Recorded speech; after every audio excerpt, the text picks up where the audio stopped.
Eu sou o defensor da saúde por meio das plantas medicinais. Mas eu sou um defensor não só porque a teoria me oferece estudos científicos que eu li e que endossam que as soluções da natureza são poderosas e muitas vezes mais seguras e efetivas do que os remédios químicos. Eu sou um defensor das plantas nos cuidados com a saúde porque eu aplico em mim, na minha família, e eu apresento aos meus mais de 20 mil alunos esse mesmo método de cuidado.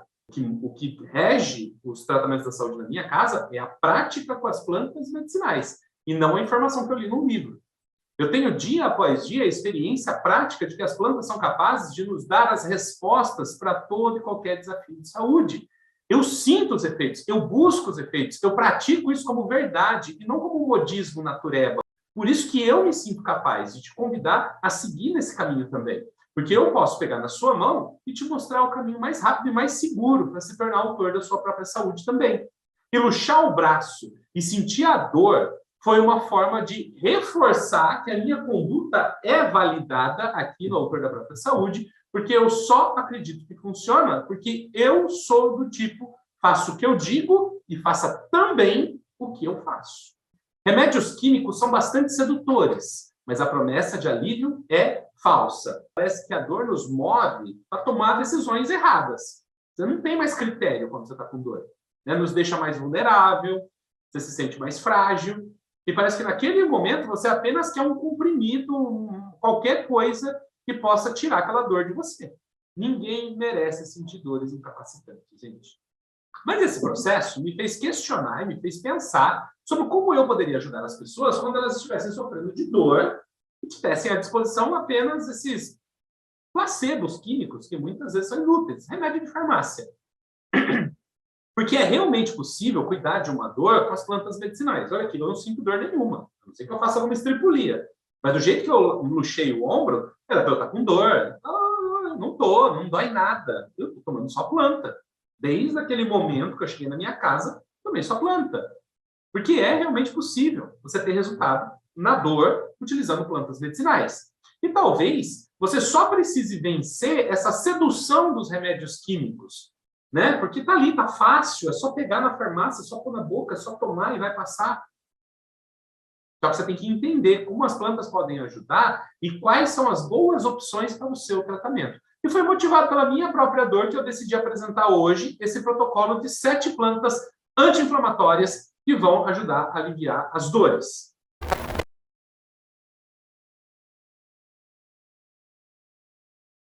Vamos falar da terceira planta? A nossa terceira erva medicinal anti-inflamatória para as dores inflamatórias, ela pode ser chamada de picão preto, pode ser chamada de carrapicho-picão, pica-pica ou amor seco. Essa erva, ela possui propriedades anti-inflamatórias, antioxidantes, relaxante muscular, antidiabética, antimicrobiana, protege a gastrite, protege o intestino. Essa planta é para dor de cabeça. É uma planta fantástica, tá? Isso aqui só para falar o básico dela, porque você pode tratar dezenas de problemas de saúde usando picão preto. O nome científico dele é Bidens pilosa. É um picão que não dá flor, a flor dele não dá pétala. Da Bidens pilosa. Parece um pincelzinho. Mas tem a Bidens alba, que é a que dá as pétalas brancas. Então pode ser a Bidens pilosa ou a Bidens alba, são duas espécies irmãs e funcionam do mesmo jeito. Ela é rica em flavonoides, compostos fenólicos, fitosteróides, glicosídeos, uma planta de alta capacidade medicinal. Teve um estudo que foi feito em novembro de 2013, num país africano chamado Camarões. E aí, nessa pesquisa, foi induzida a dor em animais por 4 vias diferentes. 4 modelos de dor diferentes foram aplicados nos animais. E o nosso picão preto foi eficiente para desligar o circuito da dor nessas 4 vias diferentes. Isso é muito legal. Então, além da capacidade anti-inflamatória dele, ele é um potente analgésico, uma das melhores opções para dores de cabeça, por exemplo. Tá? Para usar o picão em caso de dor, de inflamação e de dor, o que eu recomendo para você? O chá. O chá apesar de ser uma planta alimentícia não convencional, se você tiver o picão nascendo perto da sua casa e for limpo, num lugar reservado, você pode comer ele que nem couve refogada. E é maravilhoso, é uma delícia. Eu adoro comer picão. E é uma forma de utilizar. Mas eu recomendaria fazer o chá. Para fazer um tratamento continuado, é importante fazer o chá. e também não tem toxicidade, e todo mundo pode usar picão. Quem que não deve usar o picão? Ó, gestantes que estejam tendo, nas fases iniciais ali de gestação, não devem usar o picão preto, pelo menos até o 3º mês. Por quê? Porque ele aumenta a contração do útero. Essa é uma fase muito delicada da gestação. Então, depois eu diria depois do 6º mês de gestação, tudo bem, tá? Mas antes disso, eu não recomendaria. E claro, se for uma gravidez de risco, onde há o risco de um parto prematuro, aí de jeito nenhum usar o picão. Mas, ao contrário, se o parto estiver difícil, é bom tomar picão. Por quê? Porque ele vai aumentar a expulsão do feto. Isso vai ajudar. Do feto não, né? Do bebê. Porque isso aí vai ajudar muito no trabalho de parto. Tá bom? Vamos para a quarta planta, então, que é uma planta de nome bastante peculiar, uma planta tipicamente aqui da região amazônica. Falaremos da unha de gato. E a unha de gato é um cipó amazônico, mas hoje a gente consegue encontrar ela no Brasil inteiro e também no mundo inteiro a gente encontra unha de gato, porque ela é bastante estudada e famosa em outros países também. Ela é chamada de unha de gato no Brasil porque ela tem espinhos em forma de garra, assim, são espinhos curvos no cipó, né? Então fica parecendo a unha de um gato. Aqui, o que eu posso falar é sobre a Uncaria tomentosa e a Uncaria guianense, beleza? Você encontra em qualquer loja de produto natural unha de gato, vem tudo desfiado, assim, parece não sei nem o que dizer, parece. Um monte de fibra, assim. Ele vem desfiado, eles desfiam a casca do cipó e vendem aquilo, tá? Bom, importante, unha de gato reduz a dor e a inflamação. E ele é rico em alcaloides, flavonoides e entre outras substâncias, como taninos também. E é daí que vem a ação anti-inflamatória dele, que é muito potente, porque tem alta ação antioxidante e estimula muito o sistema imunológico. Sim, então é muito legal. Ele é muito utilizado aí na produção de anti-inflamatórios e possui efeitos benéficos em tratamentos de doença reumática, muscular, pessoas que estão na terceira idade, têm aquelas dores generalizadas, dor crônica, é muito legal. Tem um estudo feito em 2012 que pesquisou sobre os efeitos da unha de gato como anti-inflamatório químico, né? E notou, o que a gente teve aí, notou-se aí nessa pesquisa, que a unha de gato ela reduziu quase 40% da produção de uma citocina inflamatória, dos mediadores inflamatórios produzidos durante a inflamação, que é a interleucina 4. E a interleucina 4 é uma proteína, uma substância produzida pelas células para avisar o corpo que tem alguma coisa errada. Aí começa a inflamação. Então, essa interleucina 4, ela teve até 40% de redução da produção dela. E isso ajudou a reduzir a inflamação. Os remédios químicos, que foram usados em comparação com a unha de gato, não alcançaram o mesmo resultado. Ou seja, foram piores do que a unha de gato. Como é que a gente usa unha de gato? Bom, você pode comprar tintura de unha de gato na farmácia de manipulação? Pode. Se eu quiser fazer o chá, Daniel, sem problema nenhum, você compra a casca do cipó desfibrado, vai ter um monte de fibra, e você vai produzir por decocção, que é o cozimento, na mesma proporção, 1 colher de planta picada para cada xícara de água. Então, bota lá a água para ferver, bota a unha de gato dentro, deixa ferver uns 2, 3 minutos, desliga a tampa, e aí deixa ficar morninho para coar e tomar, tá bom? Agora, quem que não pode tomar a unha de gato? Pode tomar até 3 xícaras por dia, tá? Não exagera. A gente não pode exagerar na dose da unha de gato. Por quê? Em doses muito elevadas, eu estou falando de muito elevadas mesmo, tá? Você pode ter reações adversas. Tem várias reações que ela pode causar. Então, é sempre seguir essa orientação. 1 colher de planta picada para cada xícara de água. Nesse caso, 1 colher de sobremesa dessas fibras dela, para cada xícara de água, produz por decocção, toma 3 vezes ao dia. Pronto, acabou. Morreu o assunto aí. Beleza? Agora, quem que não pode tomar? Não é indicado para quem tem Parkinson, porque ela tem alguns relatos, não é uma coisa assim que acontece com todo mundo, mas já foram registrados alguns relatos de pessoas que tiveram uma piora do quadro de Parkinson por causa da unha de gato. Então, só quem tem o Parkinson deve evitar a unha de gato. E por ela ser um potente imunoestimulante, ela vai estimular o sistema imunológico mesmo, ela não é recomendada para pessoas que fizeram transplante. Por quê? Porque ela pode aumentar a rejeição de órgãos, e quem rejeita é o sistema imunológico. Então, no caso de transplantado, não vai usar unha de gato. E quem sofre de doença autoimune, porque é uma doença do sistema imunológico. O sistema imunológico vai atacar alguma parte. Se você toma unha de gato, você aumenta a resposta do sistema imunológico, tá? Então, não para transplantado, não para quem tem doença autoimune, não para quem tem Parkinson. E aí, claro, a gente entra naquelas velhas restrições. Gestante, amamentando, também não. Crianças abaixo de 6 anos, também não.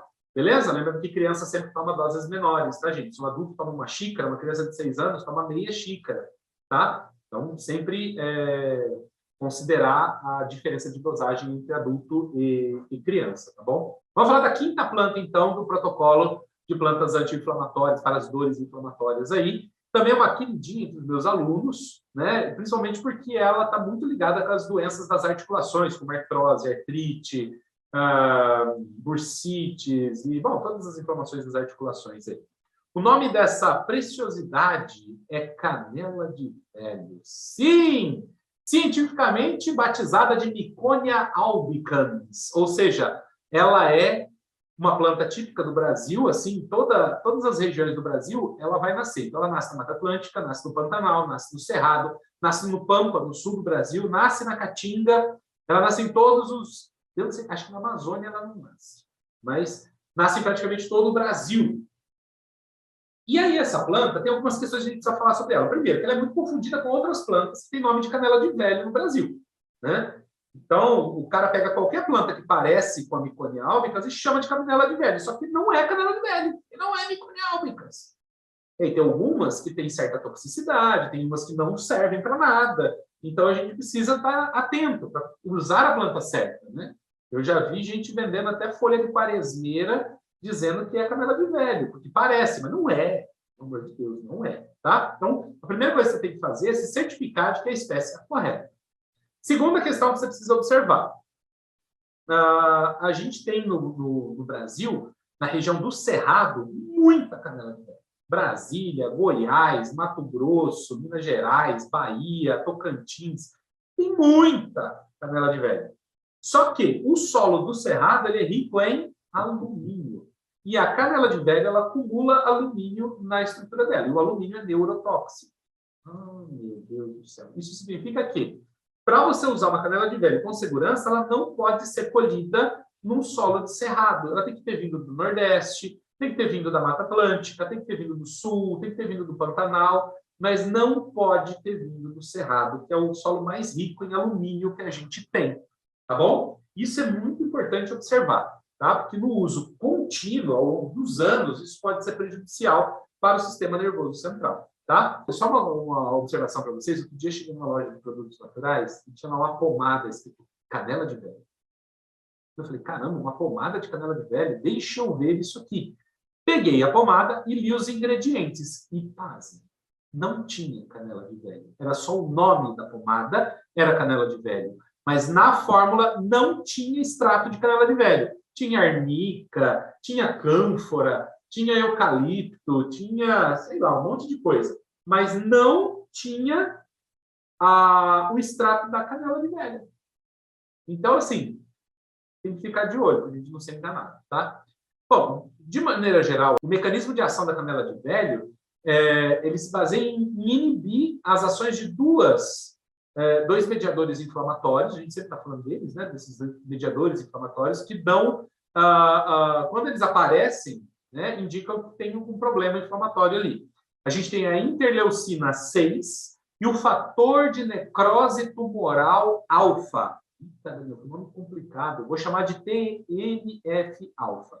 O fator de necrose tumoral alfa, ele é um mediador inflamatório também. Ele mostra que a inflamação está acontecendo e ele irrita todo o sistema em volta daquela célula que está produzindo ele. Para quê? Para que as outras células também produzam fator de necrose tumoral alfa. E isso vai ativar os nossos macrófagos a vir destruir o que está acontecendo ali naquele local. Se eu vou inibir a interleucina 6 e o fator de necrose tumoral alfa, eu estou reduzindo também a resposta inflamatória, ou seja, eu vou aliviar a dor inflamatória também.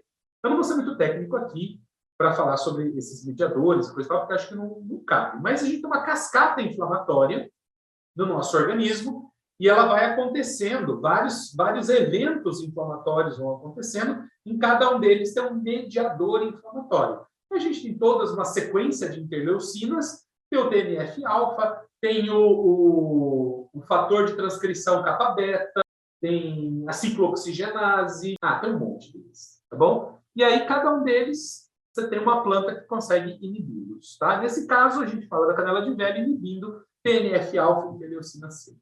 E a nossa canela de velho vai lá, né, onde está acontecendo a inflamação, e dá um jeito na bagunça. Ela baixa os níveis desses fatores, e aí ela traz um alívio muito rápido para a dor e para o edema, que é o inchaço que acontece naquele local. Tá? Como é que eu aconselho você a usar a canela de velho? Então, já falei aqui do cuidado com o alumínio, já falei aqui do cuidado de usar a planta certa, é importante você utilizar da maneira correta. Se você está usando a planta certa, de qualidade, né, que não veio do cerrado, você pode utilizar do mesmo jeito que as outras plantas, uma colher de planta picada para cada xícara de água. Isso significa uma colher de planta seca, uma colher de sobremesa de planta seca, ou uma colher de sopa de planta fresca, que você mesmo colheu, tá? Para cada xícara de água. Vai fazer por infusão também. Agora, presta atenção numa coisa que eu vou falar para você. Você pode estar sendo roubado quando compra canela de velho, quando compra erva baleeira. Porque quando vendem a erva baleeira e a canela de velho e vem junto galho, galho fatiado, casca de pau, raiz, você está sendo roubado. Porque não tem nada de princípio ativo nem no galho, nem na casca, nem na raiz, nem da canela de velho, nem da erva baleeira. Então, se você for lá na loja de produto natural, olhar, está cheio de pau no meio, não compre. Você está sendo roubado, você está sendo enganado. Não faça isso, tá? Só servem as folhas da erva baleeira, só servem as folhas da canela de velho, tá bom? Quem que tem que tomar cuidado com canela de velho?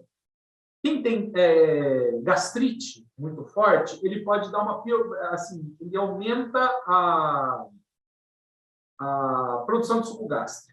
Então, ele pode dar uma pioradinha ali na sensação da gastrite. Então, já para quem tem gastrite, melhor não entrar muito nesse campo. A não ser que você esteja usando a erva baleeira junto, que a erva baleeira vai proteger o estômago. Se você estiver usando baleeira com canela de velho, aí você está protegendo o estômago, vai dar tudo certo.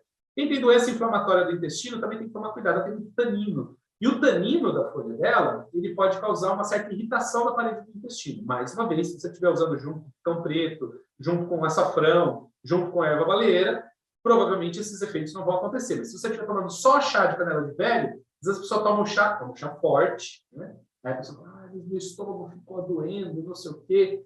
É porque tomou demais, né? Então tem que respeitar a dose, ou porque já tinha um problema pré-existente do sistema gastrointestinal. Então, tem que tomar cuidado. Tem muita constipação no intestino, tem que tomar cuidado também, porque ela pode dar uma segurada no intestino, tá? Mas é só isso. Do resto, as pessoas podem usar a canela de velho. Ela é rica em ácido ursólico e também em ácido oleanoico, duas substâncias ativas muito conhecidas da ciência, como anti-inflamatório, como analgésico, como antioxidante, tá bom? Não exagere na dose e se tiver alguma inflamação gastrointestinal, tome com moderação, tá? Essa é a nossa observação sobre a canela de velho.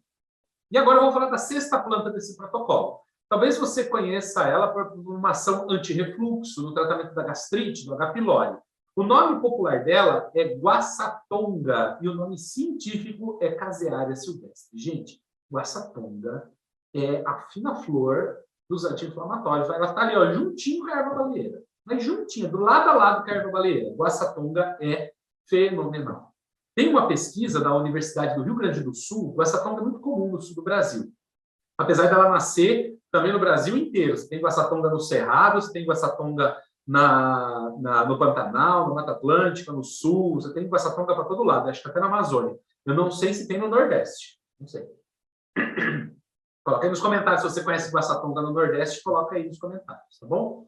E ela mostrou que ela tem uma atividade muito importante como analgésica, aliviando dores, e como anti-inflamatória também. Na pesquisa foi feita em laboratório. O mecanismo de ação mais poderoso foi verificado foi em promover a antinocicepção.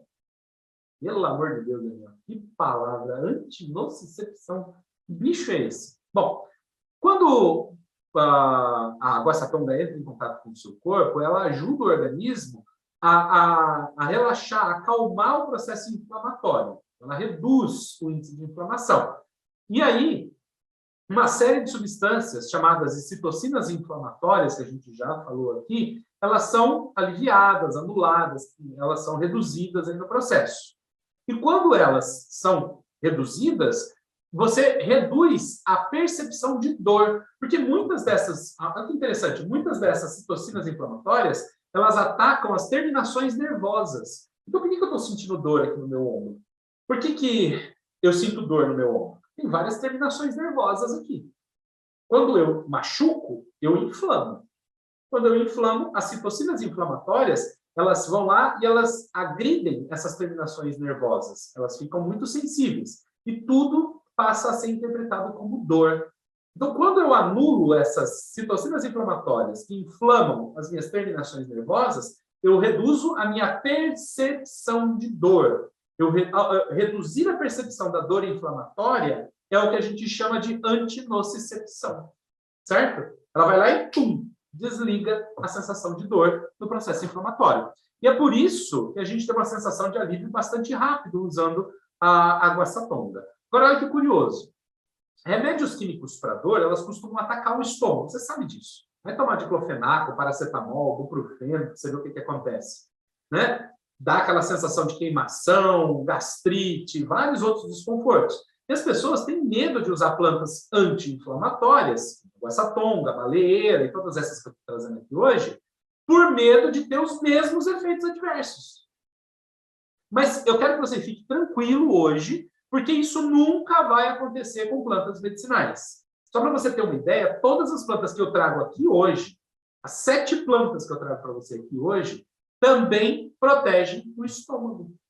Então, não tem problema não. A não ser a canela de velho, pode, no caso da pessoa ter uma gastrite, ela pode dar uma sensibilizada no estômago, mas para outras pessoas que não têm gastrite, não tem problema nenhum. Tá? E no caso da aguaçatonga, ela pode mesmo agir contra a inflamação com alta eficiência e ir além, porque ela tem pesquisas que mostram que ela ajuda a controlar o colesterol, reduzir o risco de obesidade, ela é protetora cardiovascular, ela é, como eu disse, anti-inflamatória, analgésica, ela é antibiótica, cicatrizante, antitumoral. Então, claro, além de tudo isso, ela vai proteger o estômago também, tá? E hoje, na minha opinião, eu disse já no começo aqui, na minha opinião hoje, se você não tem erva baleeira, e você quer um super anti-inflamatório, vai de guaçatonga. Bom, falando sobre a toxicidade da guaçatonga, também pode ser chamada de bugro branco, bugre branco, né? Bugre branco, café bravo, café de frade, café do brejo, cafezeiro do mato, caimbim, chá de bugre, chá de frade. A toxicidade dessa planta é praticamente nula. Não tem um registro de uma toxicidade que você fala assim, nossa, alguém precisa tomar cuidado, tá? Mesmo assim, a gente recomenda que gestantes não usem durante o período gestacional. Do resto, todo mundo pode usar. Criança pode usar guaçatonga, idoso pode usar guaçatonga, hipertenso, diabético, obeso, com doença autoimune, sem doença autoimune, com doença neurodegenerativa, sem doença neurodegenerativa, gente que se vacinou, gente que não vacinou, todo mundo pode usar a guaçatonga sem problema nenhum. Eu só faria a observação das gestantes, que a gente não tem informação completa no período gestacional, tá bom? O chá é por infusão, do mesmo jeito que eu já ensinei para vocês. Bota água para ferver, desliga a água, bota a colher de planta, deixa ficar morno, quando ficar morno, coa e toma. Pode tomar 4 xícaras por dia. Beleza? Se for planta seca, é de sobremesa. Se for planta fresca, é de sopa. Beleza? Bom, você já conheceu 6 plantas desse protocolo. Agora eu vou para a 7ª planta, e é uma planta, para mim, ela é sensacional, ela é incrível. Eu adoro, e os resultados do uso dela são realmente muito bons. E olha, eu recomendo muito. Nós vamos falar agora da sucupira. Sim, sucupira branca, também chamada de sucupira lisa, e que, cientificamente, tem 2 espécies de sucupira. Tem a Pterodon emarginatus e a Pterodon pubescens. Essas, na verdade, são o mesmo nome, são sinonímias botânicas, é o mesmo nome, 2 nomes para a mesma planta, tá? Pterodon emarginatus ou Pterodon pubescens. Ela é uma árvore originária do cerrado, pode chegar até 15 metros de altura, tá? Como é que eu vou reconhecer a semente da sucupira? sucupira? Ela dá uma moeda marrom, mais ou menos do tamanho de uma moeda de R$1 aqui no Brasil. E ela é gordinha. Ela não é achatada. Ela é gordinha. Ela é redonda e gordinha. Guarda isso para você, tá? Que eu vou explicar já por que você tem que prestar atenção nesse detalhe. As folhas das sucupiras não são indicadas para serem consumidas porque ela tem toxicidade para o fígado. Então, folha de sucupira a gente não vai consumir. Mas a casca do tronco da sucupira, então, se você está num lugar que tem um pé de sucupira, mas não tem a semente naquele momento, você pode tirar a casca do tronco, não tem problema nenhum, tá? E a semente da sucupira, que é o mais popular, mais utilizado, é onde é tirado o óleo da sucupira. E essas duas partes da planta não mostram efeitos tóxicos. Então, são duas partes bastante interessantes para a gente utilizar, tá? Então, como eu disse, a semente da sucupira ela é redonda e ela é gordinha, ela é alta, tem quase 1 centímetro de altura, tá? Ela é marronzinha, cor de caramelo, e tem o tamanho de uma moeda de R$1. Por quê? Atentem-se para o fato de que nós estamos falando da sucupira branca, que é a Pterodon emarginatus. Eu não estou falando aqui da sucupira preta, que é uma outra planta. Ela é a Boldicchia virgiloides. Boldicchia virgiloides. E aí, apesar de ser muito parecida, elas são espécies diferentes. Então, não é a mesma planta. Então, como é que eu vou saber se é uma ou se é outra? A sucupira preta, a semente dela é achatada e é torta, que nem uma canoa, assim. Ela faz tipo um... Ela não é redondinha, ela é achatada e ela é curva, a semente dela. Então, se você está usando sucupira hoje, olhe bem a semente que você está usando. O que eu vou relatar aqui é sobre a sucupira branca e não sobre a sucupira preta, tá bom? Beleza? Isso é bastante interessante.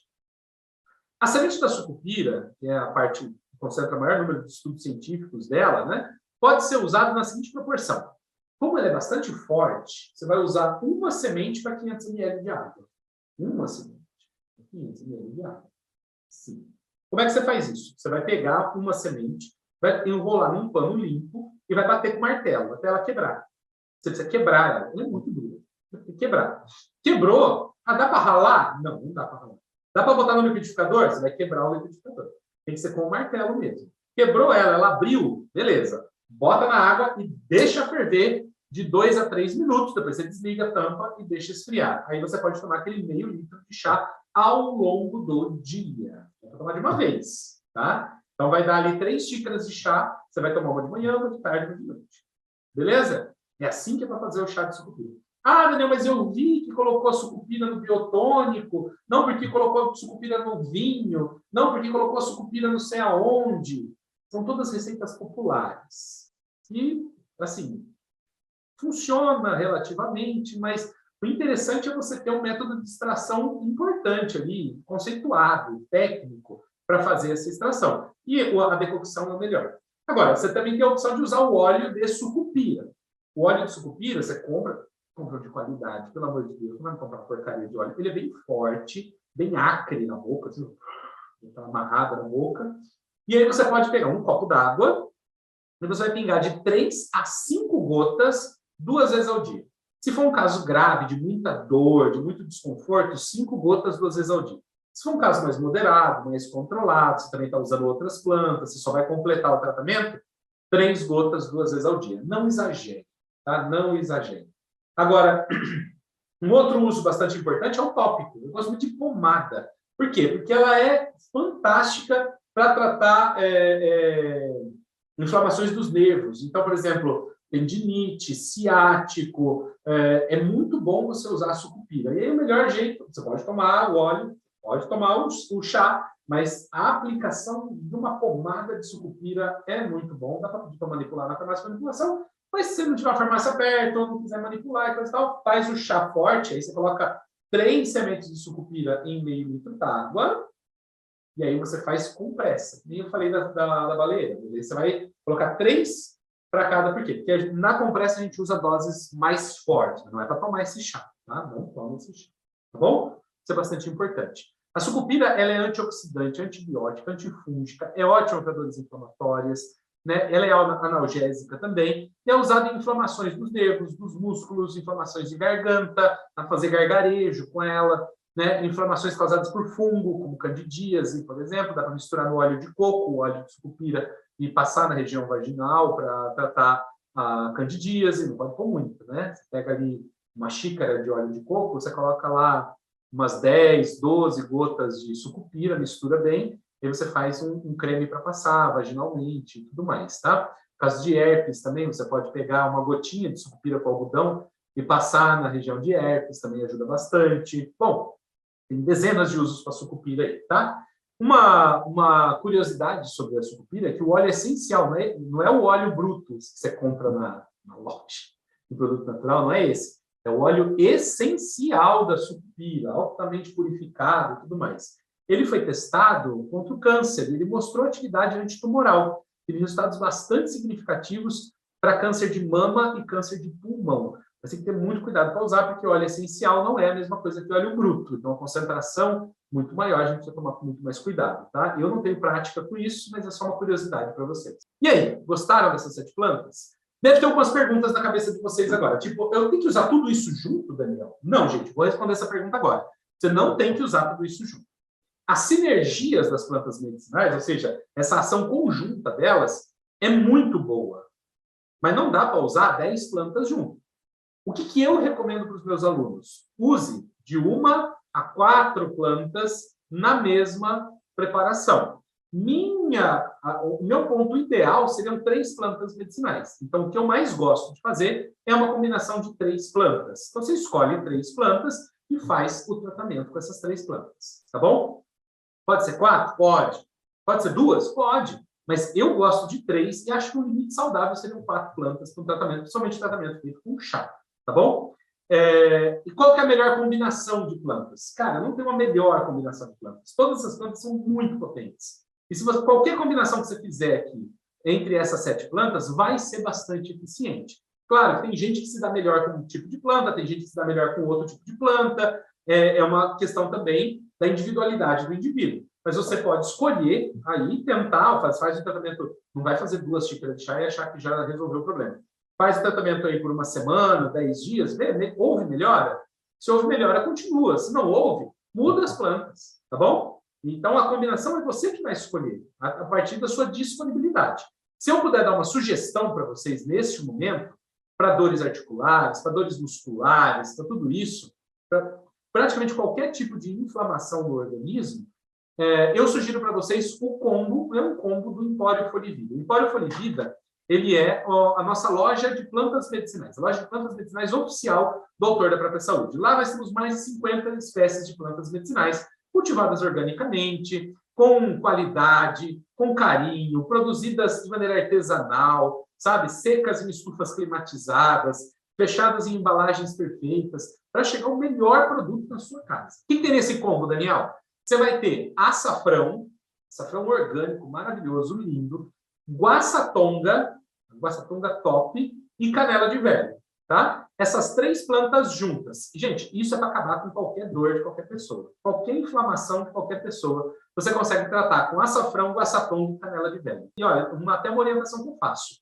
Um combo desse, com essas 3 plantas, dá para você fazer mais ou menos 10 dias de tratamento. Então, se você quer fazer 1 mês de tratamento, já adquira 3 combos. Porque senão pode ser que você volte no site para comprar mais e não tenha. Porque a nossa produção é muito pequena, é artesanal. Até porque, se você adquirir 3 combos, o frete é o mesmo de adquirir um combo. Então, você também economiza com o frete comprando 3 combos em vez de comprar 1, tá? Conhece lá o Empório Folivida, adquire o seu combo para inflamação. Olha, artrite, artrose, dor de osteoporose, bursite, tendinite, fascite plantar, esporão de calcânio, artrite reumatoide,